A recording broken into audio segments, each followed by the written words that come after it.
গরম পাবে। ঠিক আছে গরম। সোজা বলো নরম আমার শার্ট খুলতেছে। আমার এই ফকিরের মতো লাগতেছে না রে বাবা, বুঝতে হবে রে বাবা। একটা বোকাস লাগতেছ। আমার দাদা কিন্তু অনেক চালাক, অনেক কথা বলবে, কিন্তু সুন্দর করে শুনতে হবে, ঠিক আছে? বাবা, ও বাবা, আপনি এখানে বসেন, বুঝতে পারছেন? আমি আপনার আপ্যায়ন ব্যবস্থা করে ভিতর থেকে তারপর নিতে আসতেছি। হ্যাঁ, বেশি দেরি করেন না। ওরে বাবার একটা নিয়ম কানুন আছে তো, খিদা লাগলে তো হবে না, বেশি দেরি করে না মানে কি, নিয়ম কানুনটা পালন করে তারপর খাবার নিয়ে আসতেছি। খুবই খিদা পাইছি কিন্তু। বাবা বসেন, বাবা বসেন, বাবা বাবা। ও দাদা, দাদা,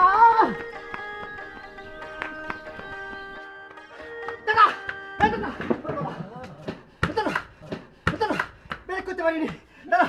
আপনার সাথে লাঞ্চ করার জন্য একজন মুজাফির ধরে নিয়ে আসছি দাদা। জি দাদা, দাদা অনেক অনেস্ট, কোয়ালিটি সম্পূর্ণ এবং জেনুইন মুজাফির। আপনার মুখের কথায় তো আর কাজ হবে না রাখাল রাজ।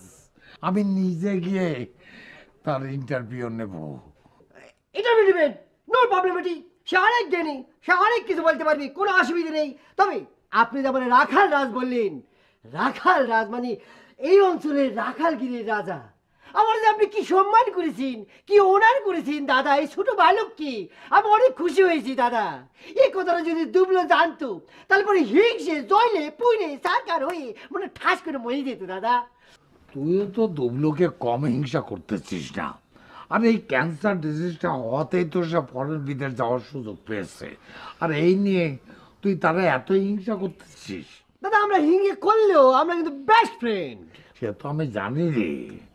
এখন এক কাজ কর, তাড়াতাড়ি তোর দাদিরে বল লাঞ্চটা রেডি করতে। দাদি, দাদি, সময়টা বসে চলে এসছে, তাড়াতাড়ি লাঞ্চের ব্যবস্থা করেন, বুঝতে পারছেন? দেরি করলে হবে না। ও ভালো কথা, আরেকটা কথা, তিনজন মুসাফির আমার কাছে কমপ্লেন করেছে আপনার রান্না খুব খারাপ, কোনো স্বাদ নেই, জঘন্য লেভেলের। তারা বলেছে লুন নেই, পাইছা, আর বলেছে পুড়ে বলে ছাই করেছে। কি এগুলো কি হবে? রান্না করলে হবে? মাগো দাদা, দাদি মনে মার্ডার করে ফেলেছে, তোকে গুলা দেখতেছি। ওকে বাবা, দাদি রান্নার বদনাম করলে এরকমই খাই থাকতে হয়। আমি না রাখাল রাত পুস্তা গিয়েছে, একটু পানি নিয়ে আসবো।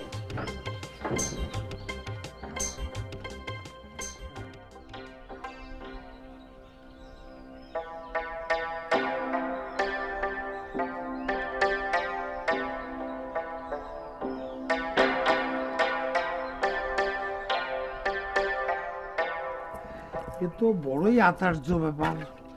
তোমার ছোড়া শিশু খাদ্যের টিন, অ্যালুমিনিয়ামের হাঁড়ি, স্যালাকাট প্রত্যেকবারই অব্যর্থভাবে লক্ষ্যবস্তুতে আঘাত হানে কি করে আমেলা? হ্যাঁ, তাও কপালের ঠিক স্থানে। দাদা কপাল, দাদা কপাল, আল্লাহ তাআলা নিজ দাদা আমার কপাল বানিয়েছে দাদা। আপনার উপর দাদি মারে, আমার উপর আসে পইরে দাদা। আই চুপ কর, পানি ঢেলে আগে তোর জ্ঞান ফিরায় তারপরে কথা বলিস। সরি দাদি। হামেলা দাদি রান্না নিয়ে যারা কমপ্লেন করবে তাদের দুঘা বসায় দিয়ে তারপর আমারে বলবি, না হলে এই রমি তোর কপাল ফাটতেই থাকবে। ও দাদি, আপনার রান্নার বদনামকারী তো আপনার সামনেই দাদি, মিস্টার মস্তানি শাহ। কি বেফাস কথা বলিস না রাখাল। হ্যাঁ, আবার আপনি রাখালের কাছে আমার রান্নার কমপ্লেন করেছেন?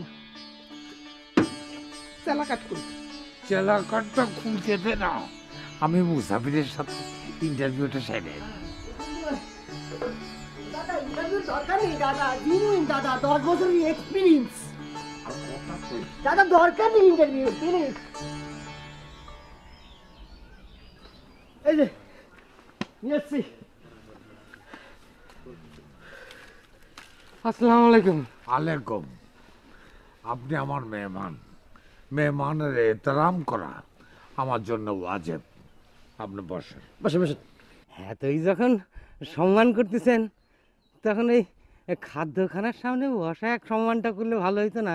জি দাদা, মুসাফির বাবা কিন্তু একদম খাঁটি কথা বলেছে, একদম সঠিক কথা বলেছে। চলেন চলেন, এই মুসাফির বাবার খাদ্যখানার সামনে বসিয়ে তাড়াতাড়ি সম্মান করে দিন। আর চলেন তো। আরে এই, কি তুই এত তাড়াহুড়া করতেছিস কেন? খিদা লাগছে। দাদির পাতিলের পানি খেয়ে তোর এখনো হুঁশ হয় নাই? না, হ্যাঁ হ্যাঁ বাবা মুসাফির, আপনার বাড়ি কোথায়? মৎস্যকন্যা গ্রামে। মৎস্যকন্যা গ্রামে।